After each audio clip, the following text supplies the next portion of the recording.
pero creo que hay suficiente material en la misma carta como para no depender de comentarios ajenos, comentarios incluso míos. La carta plantea un problema, da la solución, explica, da el contexto, hace contraste, argumenta el apóstol Pablo usando la Biblia, usando el Antiguo Testamento. Eh, Hagan lo que les estoy proponiendo. Aunque sea muy útil escuchar un solo capítulo, si pueden todita la carta, háganlo. Es corta. Y sí, hermano, hablar acerca de los propósitos por los cuales el apóstol Pablo expresa lo que se registra en la carta, sí coincide, hermano, con lo que pude también repasar del capítulo 4 y del capítulo 5. En el capítulo 4, hermano, en lo personal, pude ver cómo el apóstol Pablo hacia su audiencia inicia conectándolos con el ejemplo de Abraham.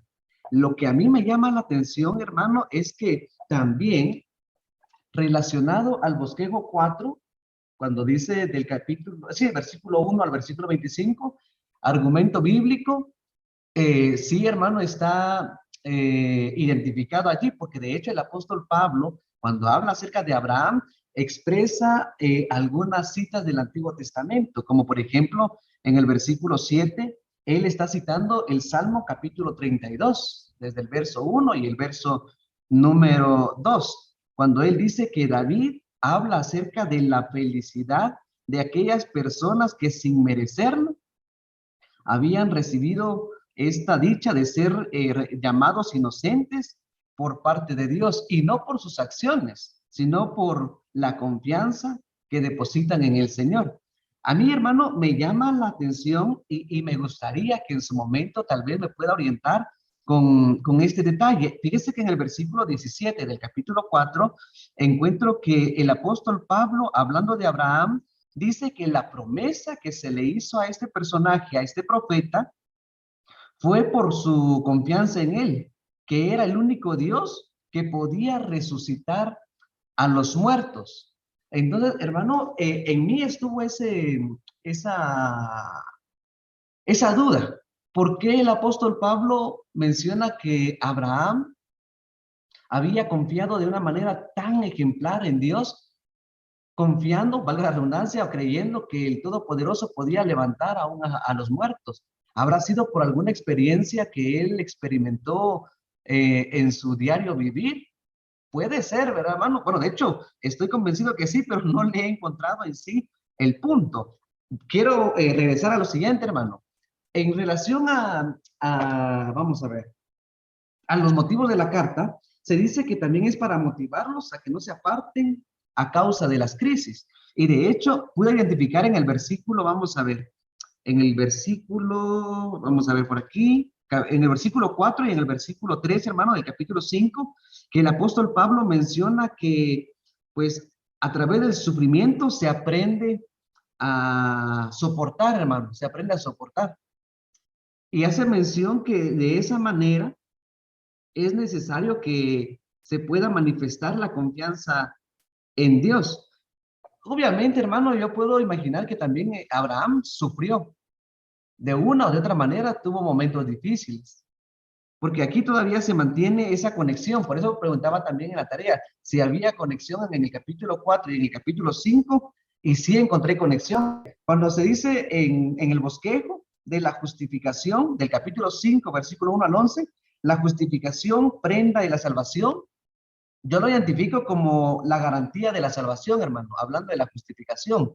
Y pude investigar, hermano, acerca de este punto, acerca de la justificación, y esto significa ser declarado como inocente.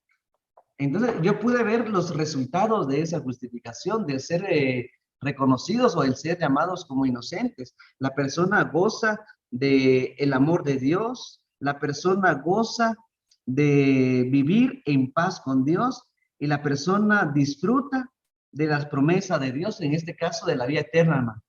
Únicamente. Gracias, hermano. ¿Cómo es que el propósito tiene relación con los capítulos 4 y 5? Porque vamos vamos revisando si hay propósitos adicionales o si uno de los que mencionamos no lo está tomando en cuenta el capítulo, porque habíamos dicho que uno de los propósitos era preparar la llegada del apóstol Pablo, el otro propósito era misionero, y ¿qué otro propósito teníamos por ahí? El propósito de Ministrar de algún don. conciliar judíos con gentiles, presentando una tesis, presentando una realidad para que ninguno se sienta diferente o superior o inferior al otro grupo. Entonces, en el sentido de los propósitos, relacionándolos con el capítulo 4 y 5, ¿cómo es que sí se conectan? ¿Cómo es que, qué es lo que parece decir los capítulos en relación a los propósitos que mencionamos al inicio? En relación al propósito, es que también él habla, él habla, perdón, hermano, acerca de que Abraham fue alguien especial para Dios, habla acerca de la circuncisión y habla acerca de lo agradable que fue para Dios la confianza que el profeta Abraham tuvo en él, y esto fue antes de la circuncisión. Y yo entendí aquí, hermano, que este acto, hablando de la circuncisión, fue como muestra de que Abraham era alguien especial. No era para que Dios lo recibiera, por así decirlo, sino que este recibimiento fue anticipadamente por la confianza que él tuvo, hermano, pero que él menciona, y yo veo más adelante del capítulo 4, cómo él habla que la circuncisión no viene a ser como la regla para que las personas sean aceptadas por Dios, hermano. Y entonces yo puedo ahí identificar que sí tiene conexión acerca de lo que ya se mencionaba del propósito de la carta, conciliar entre judíos y gentiles. Que si Dios le dijo a Abraham acerca de resucitar a los muertos, dar vida a los muertos. El que está diciendo que Dios es quien da vida a los muertos es el apóstol Pablo. No lo está diciendo Abraham. ¿Que por qué Pablo lo menciona? O sí, hermano Carlos, saquémonos esa duda por parte. Pablo es el que comenta que Dios da vida a los muertos. No es Voy que a, Dios, no es que voy, Dios le voy a dijo, leer el ¿ok? versículo, dice, como está escrito, te he puesto por padre de muchas gentes, delante de Dios, a quien creyó, el cual da vida a los muertos y llama a las cosas que no son como si fueran. Delante de Dios, a quien creyó, el cual da vida a los... Oh, sí, hermano, perdón, es cierto, es el comentario de Pablo. Es cierto, hermano. Ok. No, pero igual es interesante saber por qué Pablo está diciendo eso.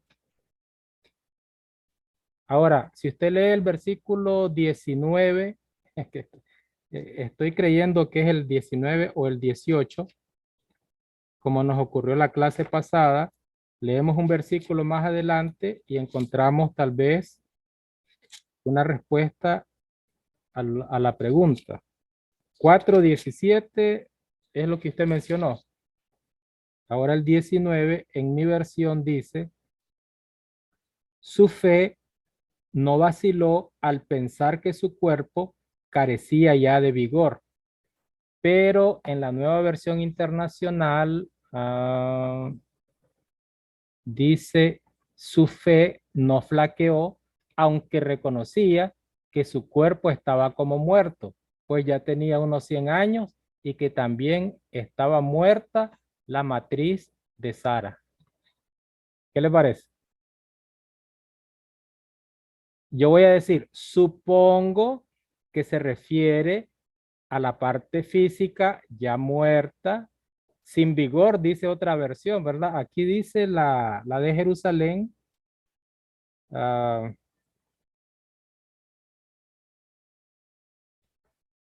carecía ya de vigor. Claro, tenía unos 100 años. Y por eso fue que se rió Sara. ¿Sí recordamos esa parte? Entonces, si él, ahora Pablo comenta, si él da vida a los muertos, qué complicado va a ser hacer que puedan engendrar, que puedan concebir un hijo.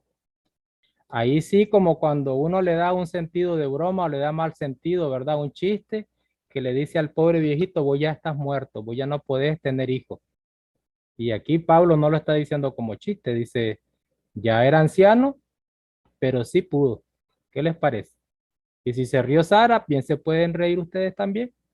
Nada más que a Sara la regañaron por estarse riendo.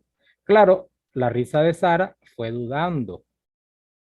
No fue como la risa de Abraham, porque leyeron que también Abraham se rió, pero fue una risa, lógicamente, por lo que está diciendo Pablo y por el relato que vemos en el Antiguo Testamento, no fue una risa dudando, sino porque le causó gracia, porque es gracioso saber que un matrimonio de más de 100 años tienen deleite, como dijo Sara.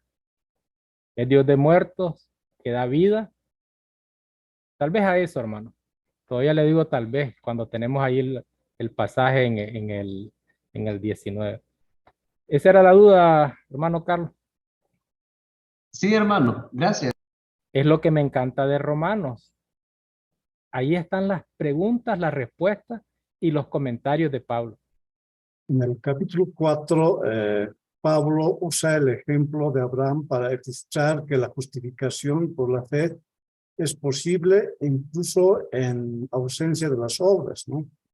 También habla como que la justificación por la fe no significa que las obras sean irrelevantes, ¿no? Sino que también las obras son el resultado de la fe. Entonces, también habla que la justificación por la fe debe ser aplicado por todos. Entonces, todo este primer capítulo 4 que implica desde el versículo 1 al 25, prácticamente contempla lo que está en el bosquejo 4, lo que dice que Abraham está justificado por su fe y que es parte del argumento bíblico. Entonces, eso es todo lo que habla, digamos, en el capítulo 4.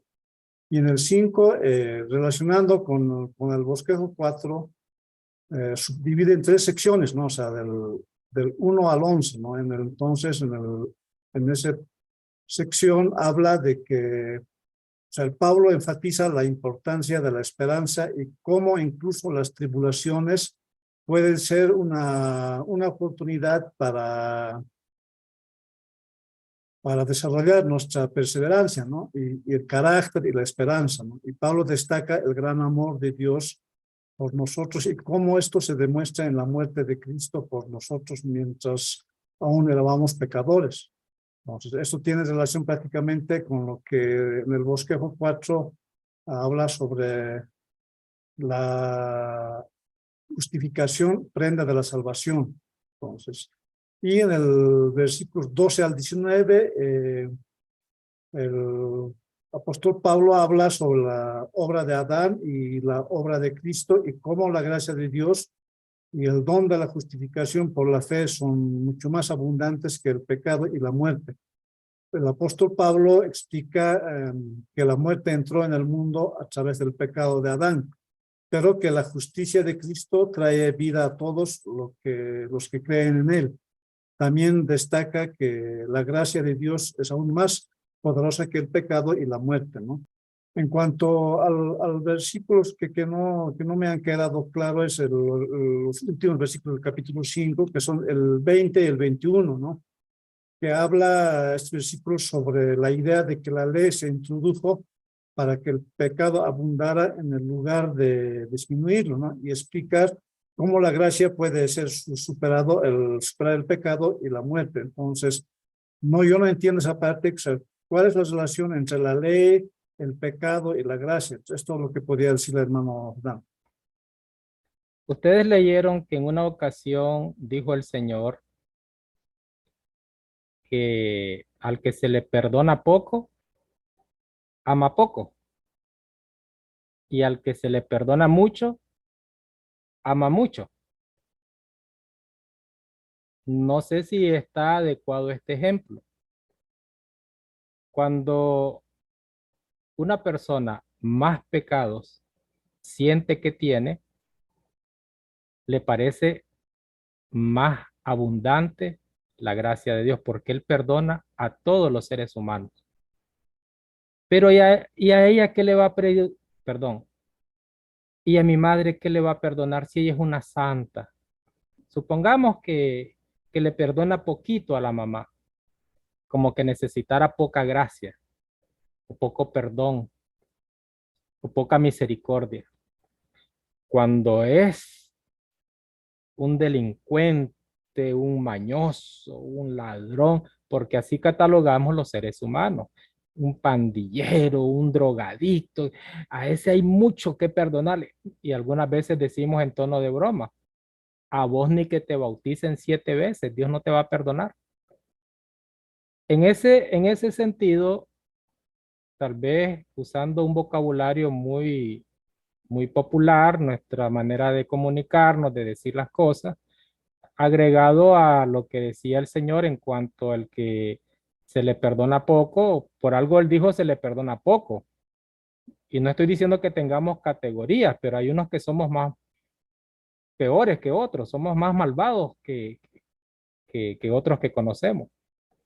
No sé si con ese ejemplo, hermano Julio, le da una luz un poquito más para entender que sobreabunda la gracia, es decir, es más notoria porque no perdona solamente las imprecisiones, los errorcitos. Eso de imprecisión es un término en ajedrez, miren cómo vine a meterlo aquí.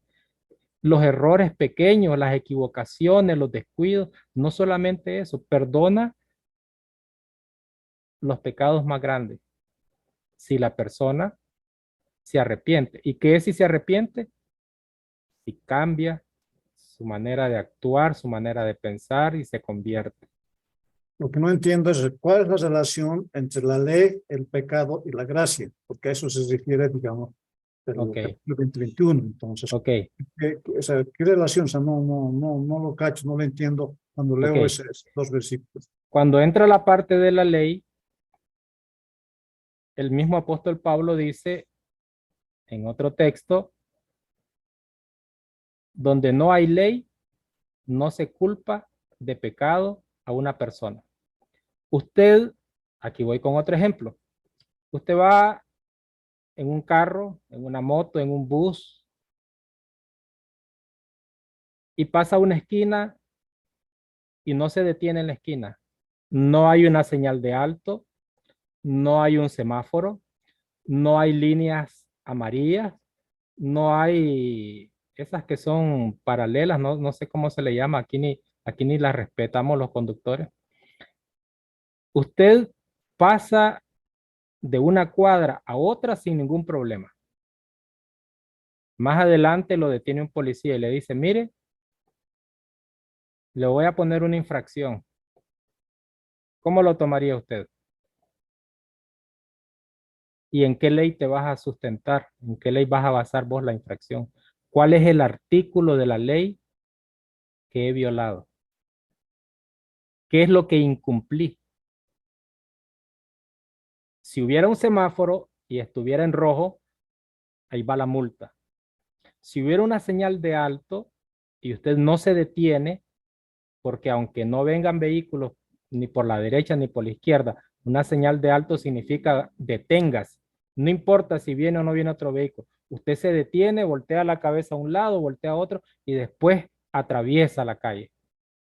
Pero si no había un alto, si no había un semáforo,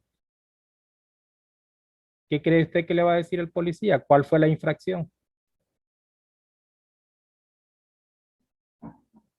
La ley enumera la cantidad de pecados que comete el pueblo judío. Desobediencia, inmoralidad, robo, adulterio, desobediencia a guardar el día sábado, no pagó las ofrendas, no sacrificó los animales. Entonces, llega la ley y ahora sí, ¿cuántas leyes que cumplir para el pueblo judío? Si no existieran esas leyes, no habría delito. Yo creo que más o menos eso es lo que está diciendo Pablo. A eso vino la ley, pero no a perdonar pecados, no a librarnos de culpa, sino a señalar los pecados. Como un proceso dentro del plan de Dios, porque cuando viniera el Señor Jesús, entonces Él es que manifestaría la gracia de Dios. ¿Y cómo nos daríamos cuenta que estamos infringiendo la ley de Dios? ¿Cómo nos daríamos cuenta que estamos rebelándonos contra Dios si no nos diera Él, hablando como judío, una lista de mandamientos, de ordenanzas que tendrían que cumplirse? Ahora hágame más específica la pregunta si todavía no he dado en el clavo, hermano Julio. Creo que ya aclaró. Ok. Gracias, hermano. Mire, pues, hermano, yo lo que he entendido del capítulo 4 y 5 y la relación que tienen, la relación grande que tiene es la fe que justifica al ser humano. Pero, como sabemos que el apóstol Pablo ha estado hablando a personas que conocen la ley, y si conocen la ley, conocen el nacimiento de la promesa, y la promesa viene a través de Abraham. Entonces, el apóstol Pablo aclara que a través de Abraham vienen las promesas, pero no solo para el que es circuncidado o tenga la señal del pacto, sino también para aquellos que no son circuncidados. Por eso Dios le llama padre de muchos. ¿Y pues a través de qué? Porque dice que Abraham, antes de ser circuncidado, recibió las ordenanzas y la ley y creyó en ellas, ¿verdad? Entonces, el apóstol Pablo aclara eso y después viene aclarando los beneficios de la fe, ¿verdad? Que la salvación, perdón de pecados, que eso aclara que no, la ley no lo puede hacer. Que la ley nace o el Señor la manda para el ser humano para que lo obedezca, para que resalte su estado emocional delante de Dios, ¿verdad? Sin esa ley que Dios pone, el hombre no hubiera reconocido el pecado de ninguna manera, porque ¿en qué otra letra dice no matarás, no robarás, no adulterarás, no codiciarás, si no es a través de esa ley? Entonces el ser humano, dice el apóstol, que peca y reconoce su pecado a través de la ley de Dios, y a través de la fe reconoce el perdón, ¿verdad? Porque sin eso tampoco reconociera el hombre cuando fuera perdonado de parte de Dios. Eso es lo que yo entendí del 4 y 5. Sí, pues sí, muchas de las cosas que algunos hermanos dijeron, son cosas, digamos, que hay en el resumen que pude, hacer. Con respecto, hermano, al propósito, yo estaba viendo ahí en esto que mencionó el hermano Lamberto, donde habla Pablo en el 4, creo que es 10 y 11, por ahí. El identificarse con los hermanos. Bueno, en el caso de Pablo como judío, ¿verdad? Y los hermanos a los que se le escribían, que eran gentiles, cuando él habla de esta relación, ¿verdad? O sea, del asunto más bien de Abraham, que estaba incircunciso cuando recibió la justificación, por la fe que tuvo, ahí, más abajito también habla de los judíos. Entonces, ¿en qué forma el propósito de identificarse con los hermanos le encuentro yo ahí, verdad? La relación en que, igual que, digamos, no precisamente los cristianos o los gentiles tenían que ser judíos para encontrar justificación. Algo tal vez que tenían los hermanos de Roma, tal vez un poquito de presión con respecto a los judíos, de que tal vez le hablaban mucho acerca del asunto de que ellos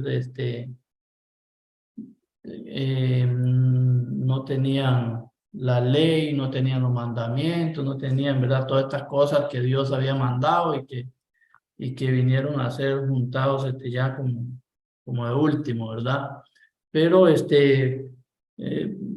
yo veo que cuando Pablo dice esto, él se identifica, es decir, no tiene que preocuparse tanto, digamos, por estar circuncidado o porque no estén circuncidados, porque entiendo que también había una presión de los judíos en cuanto a muchos hermanos en esos tiempos a que se tenían que circuncidar. Creo que hay algunos pasajes que hablan con respecto a eso.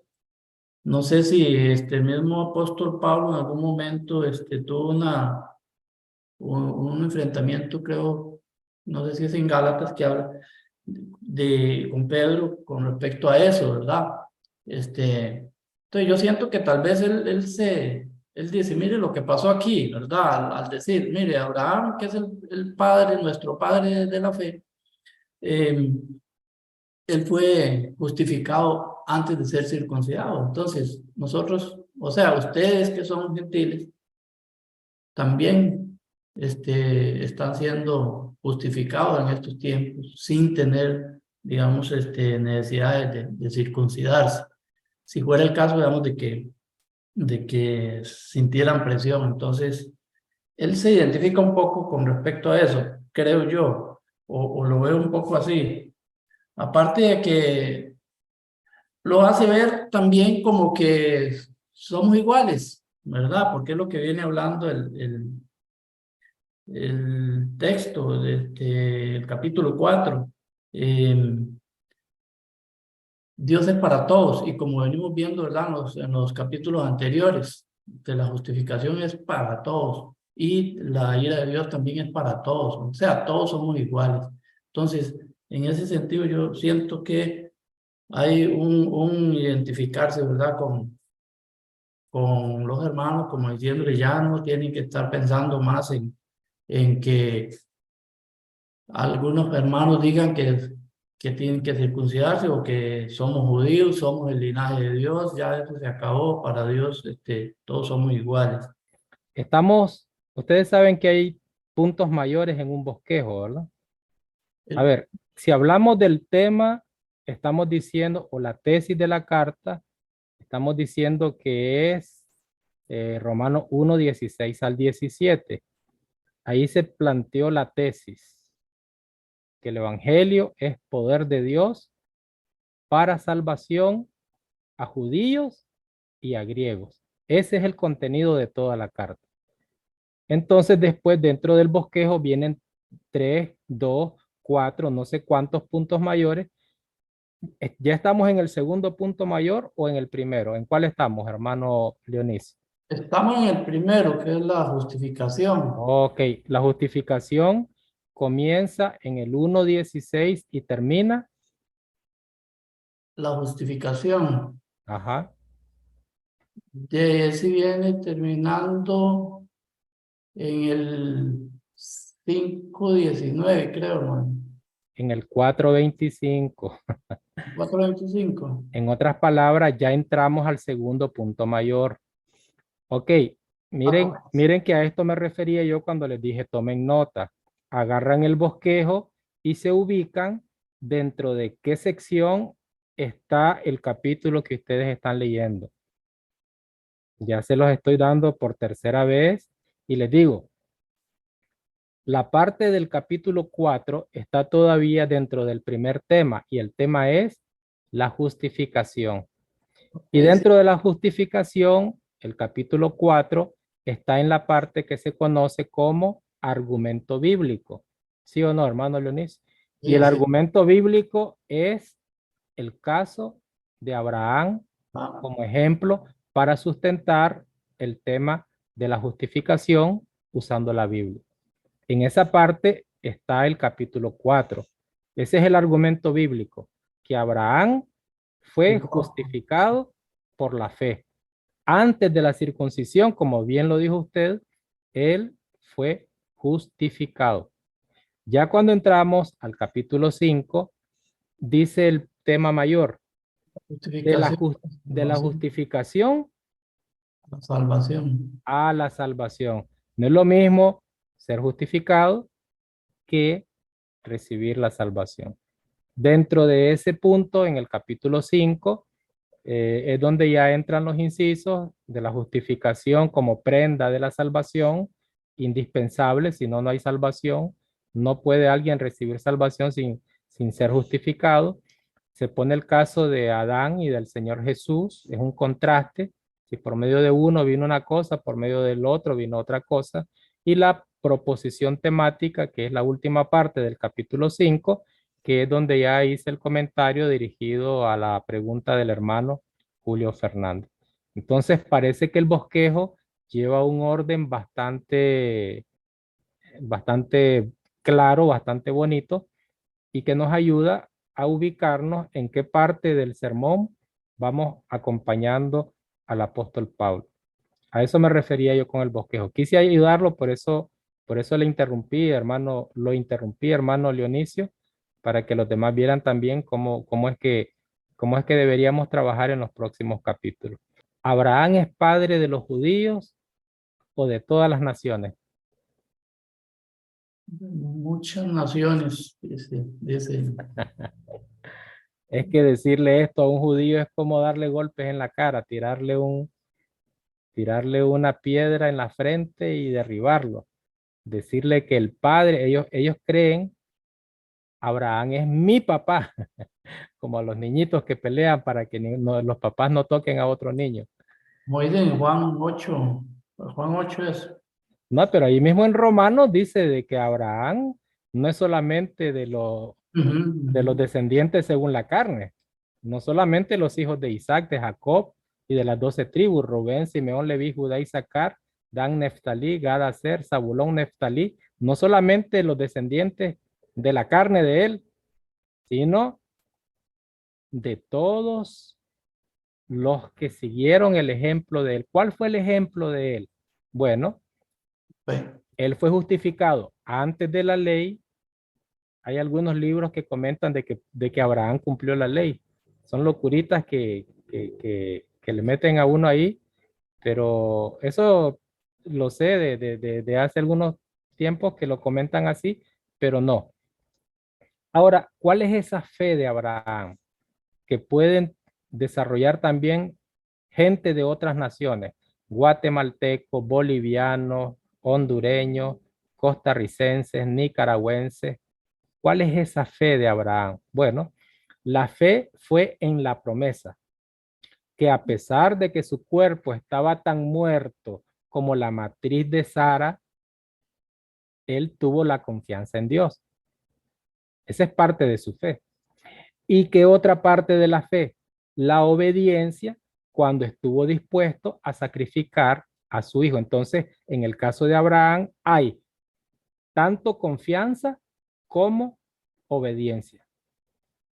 Él confió, él estaba seguro que iba a ser padre de multitudes de diferentes naciones, no solamente de sus descendientes en la carne, sino de todas las naciones del mundo, descendientes que serían incontables como las estrellas del cielo, como la arena del mar, y la obediencia que tiene que acompañar a la confianza. Por eso es que se arma una gran discusión entre los que bautizan y los que no quieren bautizar y dicen, ¿pero qué es si el bautismo es una obra? No, pero ¿cómo vas a manifestar obediencia si no te introducís al agua? Y en el caso de... Dígame. Perdón, en ese sentido es, porque por ahí mismo es donde habla, que creo que en el 18 del capítulo 4, de la esperanza contra esperanza. Es lo que, digamos, ese es uno de los versículos que me dejó ahí como más tambaleando, dice uno. ¿En qué sentido es que Abraham creyó en esperanza contra esperanza, dice? Es en ese de que él ya estaba prácticamente muerto, él se consideraba ya, o sea, ya le estaba esperando morir en ese momento, porque ya era una persona muy mayor. Su cuerpo estaba muerto para ese tipo de actividades. De hecho, sí. No es que estaba pensando en la muerte física, de la separación entre el alma y el cuerpo. Su cuerpo estaba como muerto. Creo que la versión de ustedes Aquí la de Jerusalén es la que dice sin vigor. Sin vigor es sinónimo de muerto. Sí, esta dice, Ahora, si usted algo habla de así. la palabra esperanza, pregúntele a una anciana de 100 años si tiene esperanza de concebir un hijo. Esperanza contra esperanza. Entonces, el sentido ahí del 18 de esperanza contra esperanza, es, Pablo lo está relacionando con respecto a que los dos estaban muy mayores, o sea, tanto él como Sara, digamos, no servían ya para ese tipo de producto o de producir. O, perdón, o era el asunto de que todavía no había nacido el hijo y iba a ser padre no solamente Es lo mismo, usted está de un país, repitiendo. sino de muchas. Es lo mismo.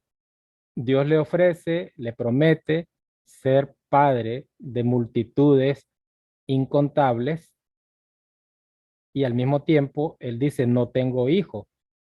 Esperanza contra esperanza. Nada más complicado que eso.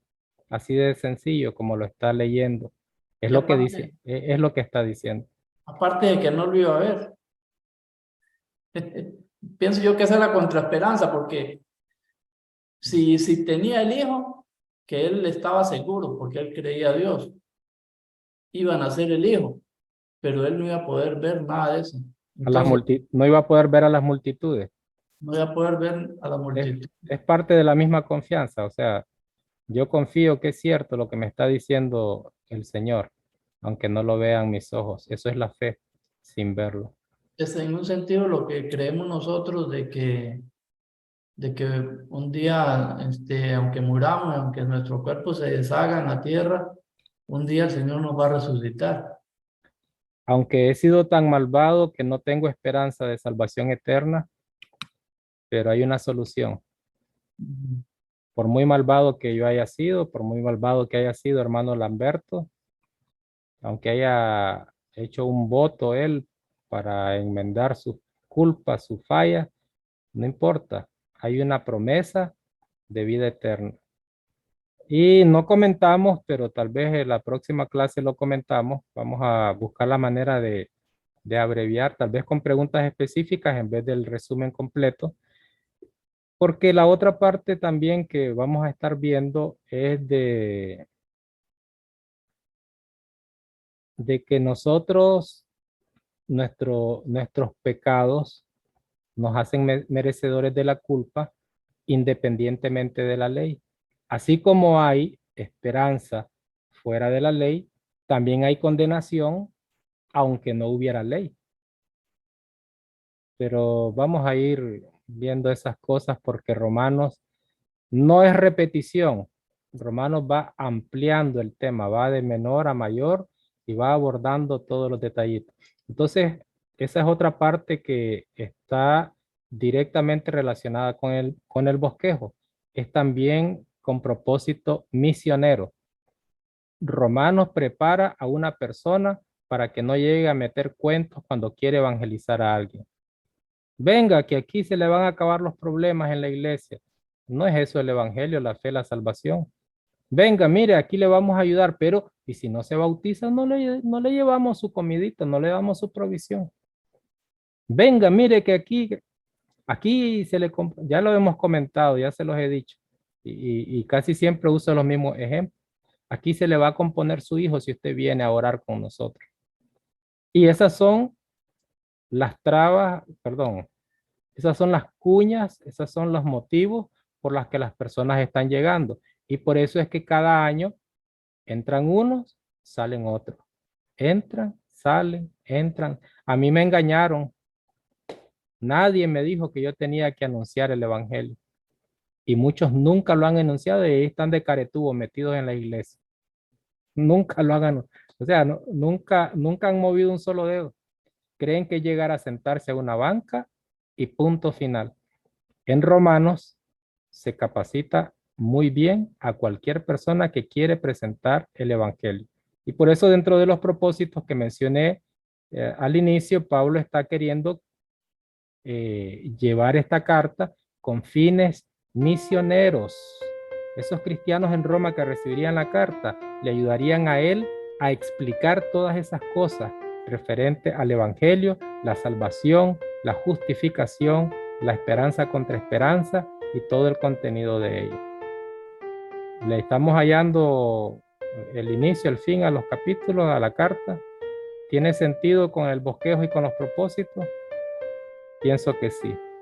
Estamos examinando a ver si no es que les metí gol con el bosquejo inicial, a ver si no es que estamos forzando el texto para que diga lo que yo quiero decir.